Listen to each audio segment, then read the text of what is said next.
안녕하세요. 할머니가 들려주는 인생 이야기입니다.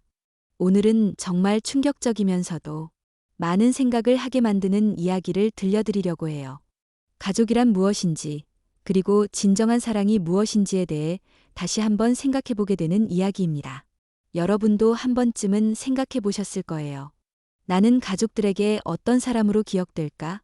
하고 말이에요. 그럼 시작해 보겠습니다.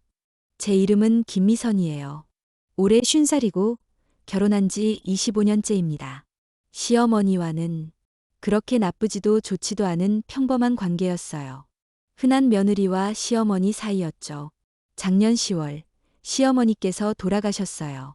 폐암 말기였는데 6개월간 투병하시다가 결국 장례식을 무사히 마치고 일주일 후였어요.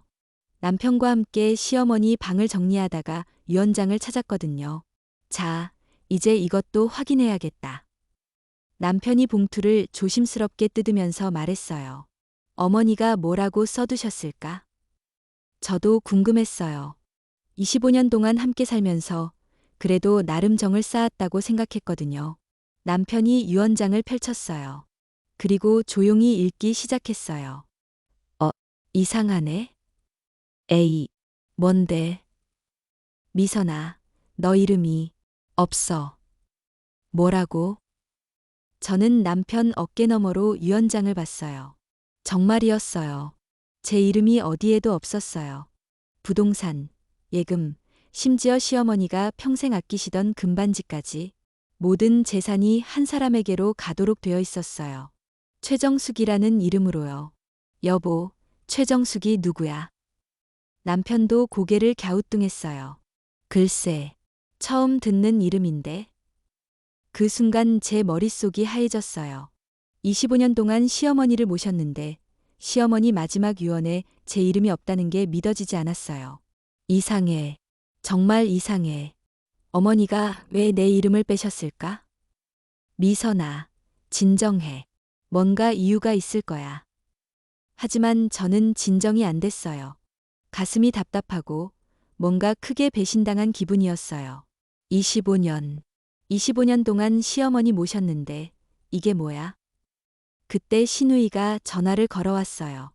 오빠, 유언장 봤어? 응, 지금 보고 있어. 그럼 알겠네. 최정숙 씨 말이야. 너 그 사람 알아? 당연히 알지. 어머니 간병하던 조무사잖아. 그 순간 저는 더 큰 충격을 받았어요. 조무사요? 간병인에게 모든 재산을. 다음 날 시누이가 집에 왔어요. 표정이 어딘가 담담했어요. 새언니, 유언장 때문에 속상하시죠? 당연하지. 아가씨. 이해가 안 돼. 어머니가. 새언니, 솔직히 말씀드릴게요. 저는 그럴 줄 알았어요. 뭐라고, 아가씨? 시누이의 말에 저는 더 당황했어요. 어머니가 생전에 새언니에 대해서 좀 서운해하셨거든요. 서운하다고? 뭘, 아가씨? 새언니 기억 안 나세요? 3년 전 어머니 교통사고 나셨을 때? 3년 전. 갑자기 기억이 났어요. 시어머니가 횡단보도에서 차에 치여서 3개월 입원하셨던 일이요.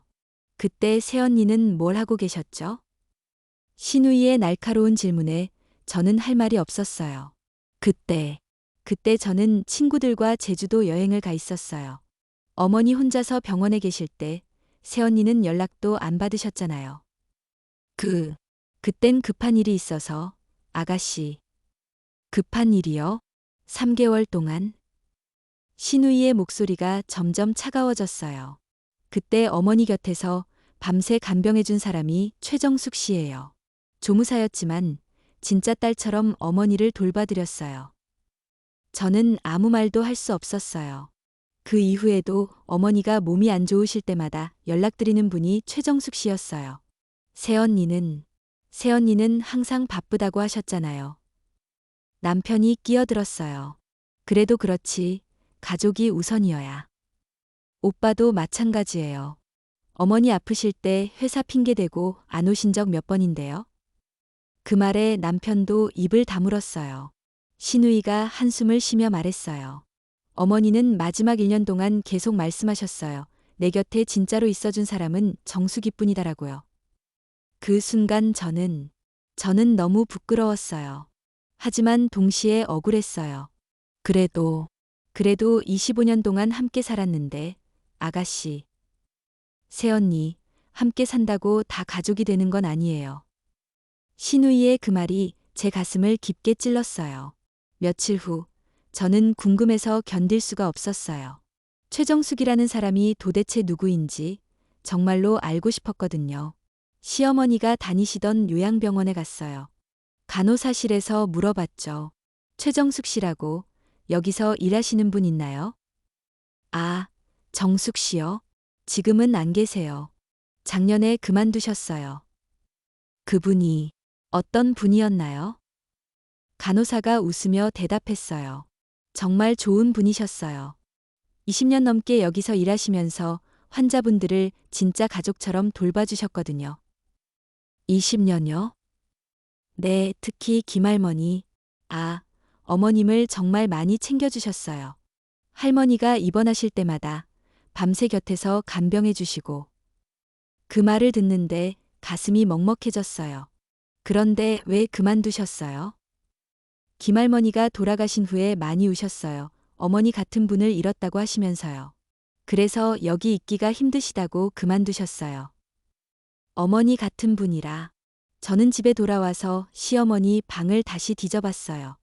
혹시 최정숙 씨에 대한 흔적이 있을까 싶어서요. 그리고 찾았어요. 시어머니 책상 서랍 깊숙한 곳에서 낡은 편지 봉투를 발견했거든요. 정숙이에게라고 써 있었어요. 떨리는 손으로 편지를 꺼내서 읽었어요. 정숙아, 너에게 미안한 마음이 크다. 20년 동안 내가 나를 친어머니처럼 돌봐줬는데 나는 내게 제대로 보답하지 못했구나. 내 가족들은 다들 바빴다. 나도 이해한다.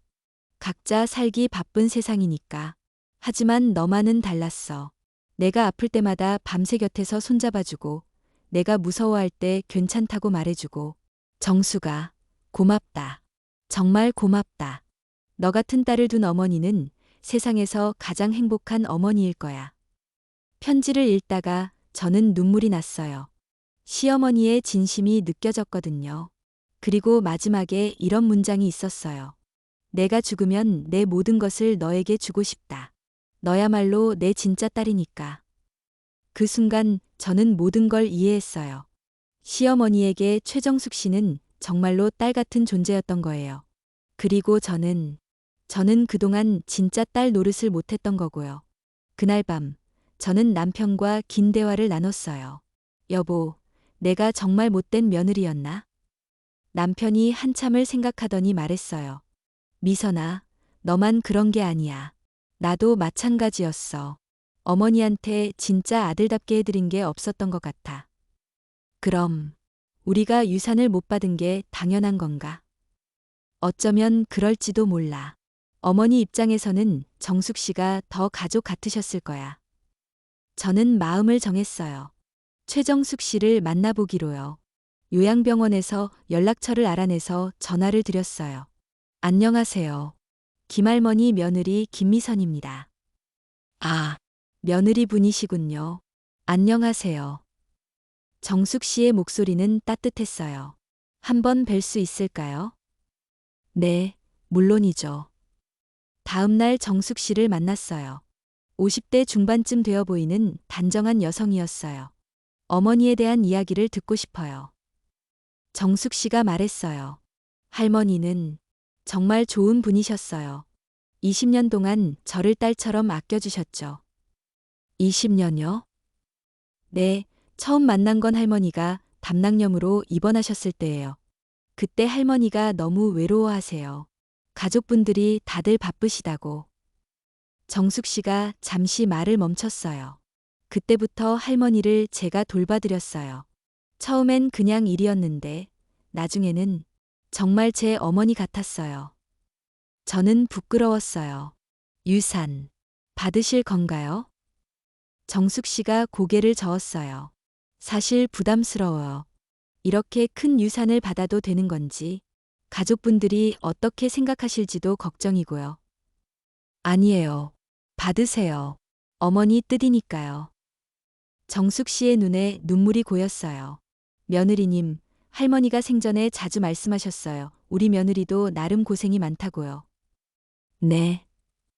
할머니는 며느리님을 미워하지 않으셨어요. 그냥 조금 서운해하셨을 뿐이에요. 그 말에 저는 더 이상 참을 수 없었어요. 눈물이 왈칵 쏟아졌어요. 제가 정말 잘못했어요. 25년 동안 진짜 며느리 노릇을 못했어요. 정숙 씨가 제 손을 잡아주었어요. 괜찮아요. 할머니는 다 이해하고 계셨어요. 그래서 마지막에 저한테 부탁하셨어요. 부탁이요? 정숙 씨가 가방에서 작은 상자를 꺼냈어요. 이거 며느리님께 드리라고 하셨어요. 상자 안에는 시어머니가 평생 끼고 계셨던 결혼 반지가 들어 있었어요. 그리고 작은 쪽지가 하나 있었어요. 미선아, 고생 많았다. 비록 내 마음을 다 헤아리지는 못했지만 너도 나름대로 최선을 다했다는 걸 안다. 이 반지로 나를 기억해다오. 저는 그 쪽지를 보고 펑펑 울었어요. 한 달 후, 저는 요양병원에서 봉사활동을 시작했어요. 혼자 계신 어르신들을 돌봐드리는 일이에요. 처음에는 어색했지만 시간이 지나면서 정말 보람을 느꼈어요. 그리고 깨달았어요. 진짜 가족이 뭔지, 진짜 사랑이 뭔지를요. 지금 저는 시어머니의 결혼 반지를 끼고 있어요. 그리고 매일 이렇게 다짐해요. 누군가에게 진짜 가족이 되자. 피가 섞이지 않았어도 마음이 통하는 진짜 가족이 되자. 여러분도 한번 생각해 보세요. 여러분 곁에 있는 사람들에게 여러분은 어떤 사람인가요? 혈연 관계라서 가족인가요? 아니면 진심으로 사랑해서 가족인가요? 오늘 이야기는 여기서 마치겠습니다. 들어주셔서 감사합니다. 이야기가 여러분에게 작은 깨달음을 주었기를 바랍니다. 진정한 가족은 피로만 이어지는 것이 아니라 진심으로 서로를 아끼는 마음으로 만들어지는 것 같아요. 여러분도 오늘 주변 사람들에게 따뜻한 마음을 전해보시면 어떨까요? 좋아요와 구독, 그리고 알림 설정까지 부탁드립니다. 더 많은 인생 이야기로 찾아뵙겠습니다. 감사합니다.